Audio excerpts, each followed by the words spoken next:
नील, दिया और Ajay uncle park में चल रहे थे।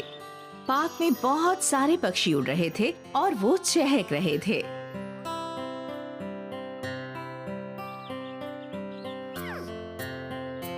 पापा, क्या हम कुछ पक्षियों को घर ले आए?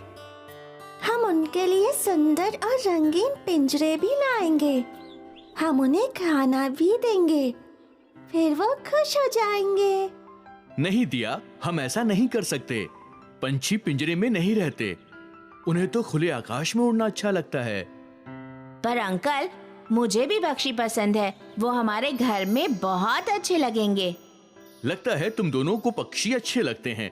चलो हम यहाँ बेंच पर बैठते हैं और मैं तुम्हें राजकुमार सिद्धार्थ और पक्षी की कहानी सुनाता हूँ। ये कहानी सुनेंगे। एक समय की बात है, राजकुमार सिद्धार्थ और उसका भाई देवदत्त जंगल में जा रहे थे। चलते हुए उन्होंने एक राजहंस को उड़ते हुए देखा। राजकुमार देवदत्त राजहंस को देखकर प्रभावित हुआ और उसने उसे बाण मारा। ये देखकर राजकुमार सिद्धार्थ दुखी हो गया क्योंकि उसके भाई ने पक्षी को जख्मी किया था। वो जल्दी से भागकर राजहंस की तरफ गया और उसे उठाया। उसने राजहंस की देखभाल की और राजहंस ठीक हो गया। तभी देवदत्त वहाँ पर पहुँचा और उसने राजहंस को मांगा क्योंकि उसने उसे तीर से गिराया था। उसने सिद्धार्थ से मांग की और वो बोला, ये मेरा राजहंस है, ये मुझे मिला था, ये मुझे चाहिए। राजकुमार सिद्धार्थ ने अपने भाई को समझाने की कोशिश की। वो बोला, नहीं भाई देवदत्त, पक्षी स्वतंत्र होते हैं और हमें उन्हें मारने का और पकड़ने का अधिकार नहीं है।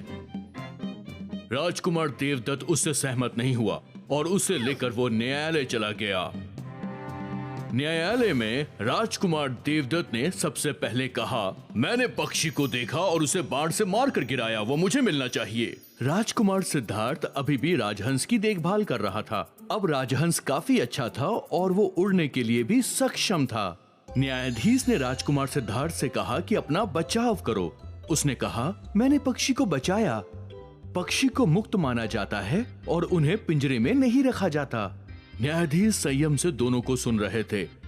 थोड़ा विचार करने के बाद वो बोले, एक ने पक्षी की जान बचाई और दूसरे ने उसे जख्मी करना चाहा, इसलिए पक्षी राजकुमार सिद्धार्थ का हुआ। राजकुमार सिद्धार्थ ये सुनकर बहुत खुश हुआ। उसने हंसकर राजहंस को देखा।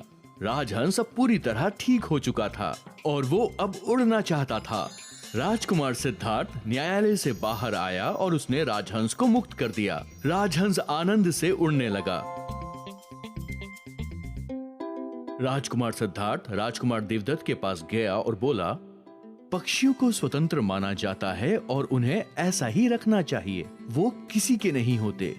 पक्षी आनंद से आकाश में उड़ने लगा। तुम दोनों को ये कहानी कैसी लगी? हाँ पापा, मुझे कहानी बहुत पसंद आई। अंकल, हमें पक्षियों के पिंजरे नहीं चाहिए, पक्षी स्वतंत्र होने चाहिए। हाँ पापा, पक्षी स्वतंत्र होते हैं, लेकिन मुझे अभी भी पक्षी चाहिए, तो अब क्या करें? हम खिड़की के बाहर बर्ड फीडर लगा सकते हैं, उसमें खाना और पानी रख सकते हैं। उसे लगाने के बाद अलग अलग प्रकार के पक्षी यहाँ आकर खाना खाएंगे और पानी पिएंगे। कुछ देर बाद वो उड़ जाएंगे। वाह, ये तो बहुत अच्छा आइडिया है।